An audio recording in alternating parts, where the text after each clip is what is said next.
Season, the excitement of it. I mean, it's on the road, unfortunately, but I mean, it's here. Game day's here. It's here. We're excited. Obviously, this day's a long time coming, since late April when I got here. Obviously, first thing I did was check the schedule and saw that we're opening up on the road 2 SEC opponents, and in terms of our team and our preparation, we were out here together 2 weeks ago as we started preseason, and we know a lot more about each other and about our players and what we have and what we're all about, and I feel like we're pretty prepared. I think our team is pretty confident, but knowing that South Carolina is going to present a tall challenge for sure. What's some of the things you have learned in the past 2 weeks as you've been on the field with them? Our kids are, I always kind of knew this watching, but they're obviously really skillful, but they have a really good feel for the game, right? They're intelligent, right? They know how to find the ball. They know how to find pockets of space. They play together really well, especially the veteran players. So there are a lot of small things that don't need to be taught, right? Because they just feel it. And so for me, it's just finding out what do they need to hear from me and what do they not need to hear from me, and then what are the things that we want and expect from them. So I think those are the biggest things, and I think on the other end, obviously, they've learned a lot about me and my coaching style and how I treat them and speak to them and empower them, and what our expectations are. From your experience with South Carolina, just at Tennessee, what do they present? What challenges do they have, and what are some of the players that have coming back? Yeah, they're always a stingy team, and especially at home. They're very good at home. We were fortunate and won at their place last year, and I think that was their first SEC home loss in 2 or 3 years at least, and they don't give up many goals. Very organized, always been an organized team. And they're a soccer playing team, and I told our team this morning in video. I said, Thursday nights can be a soccer game. South Carolina, they are one of the better possession teams in the SEC, and as I was saying that, there were a lot of heads nodding. I think our kids were happy about that, right? They want to play soccer, and so I think that's what we're going to see.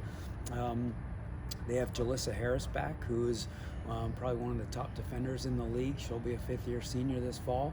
Returning goalkeeper in Hines, target forward and Kat Berry back, and some seniors, or not seniors, senior leadership maybe in the midfield, and Claire Griffiths, who is probably a fifth-year senior, and the kid out of Canada, Chang, who's back as a senior, I believe.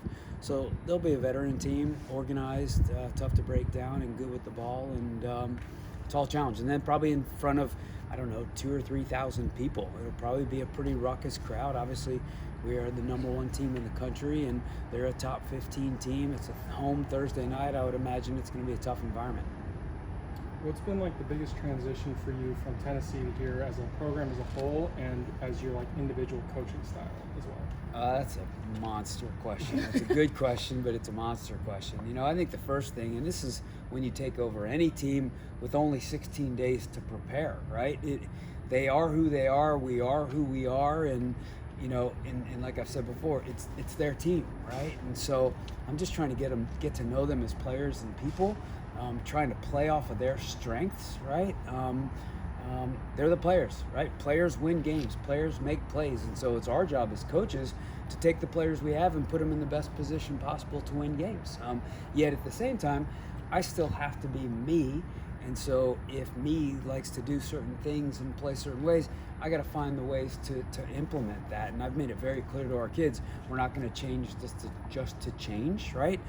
We want them comfortable. The more comfortable they are, the faster they're going to play, and that's what it's all about, right? Even if it's moving the ball backwards quickly, there's value in that. If it means moving the ball forward quickly, there's value in that, and not thinking, just playing. And so I think those have been the biggest things. And then in terms of me and my style, I think my fingerprints are starting to kind of be on this a little bit, but again, it's any coaching transition, and this coaching transition is obviously so unique because these guys are the reigning national champions. I'm not stepping into a situation where a coach has been fired and the world needs to be turned upside down. I'm stepping into a legendary shoes, a legend's shoes in a legendary situation. So I've just got to tread lightly, and I've done so. And but I think at the same time, authentically, kind of put a little bit of a stamp on it. Hey, Coach, you always find out about a team on a road trip. I think road trips always test you. First 2 matches of the season are on the road, but what are you hoping to learn about them this week? We're going to have to deal with a tough environment. Both are going to be tough environments. These are really good programs, and they're committed to being great, and they're both in small college towns where the towns kind of galvanize behind the program. So we're going to play in front of a ruckus crowd in both places as the #1 team in the country. How are we going to deal with that? They're going to be different challenges, right? Different teams, different styles, things like that. And then we're going to face adversity, whether that is in the moment, whether that's giving up a goal, whether that's heat, whether that's fatigue, whether that's the Sunday second game factor, all of that. And within that, when you have tough moments, who are your leaders, right? Who galvanizes the team? Who grabs the team? And who's going to kind of pull people with you? And I think we know who we'd like that to be. I think, when the going gets tough, you really kind of learn about people and individuals and groups of people. So we'll learn a lot this weekend. You mentioned the first practice, that they were just ready to practice and kind of get on the field. How, when you're looking around, how much are they looking forward to just finally playing soccer again, whether it's Mark Krikorian or Brian Pensky, just being Florida State soccer again? I'll tell you what, these kids love to play. And we have had, I think, 2 or 3, actually 2 scrimmages lightninged out in our first practice. You guys were here that night, lightninged out. So when we go in the locker room and we tell them, sorry guys, we can't play today, I mean, they're devastated. They are devastated. And then we talk about, okay, do you guys want to go tomorrow morning? You want to wait till tomorrow morning? I don't even finish the sentence and they're telling me tomorrow morning, right? They want to play as quickly as possible.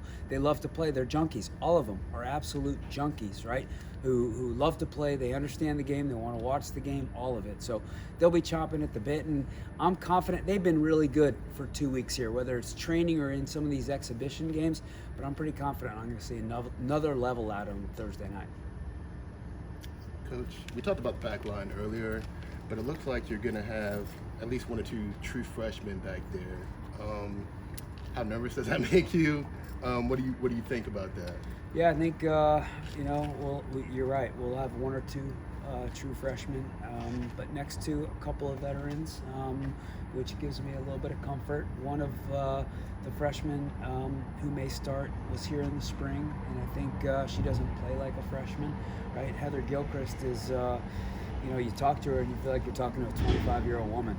Really, she's a mature kid. She's a very intelligent kid. I think she's got a little bit of ice in her veins. She's physically tough. She's mentally tough. And again, go back to the atmosphere piece, right? We've got to be composed. It's going to be a tough environment. It's going to be a tough atmosphere. We're all going to make mistakes. We got to take deep breaths when those happen, rebound from them, have a little bit of amnesia, and just keep plugging away. What did you learn from the scrimmages that you had? You mentioned a couple of them were rained out, but you did have some good competition. Yeah, I mean we have good players. We have good players from the front to the back.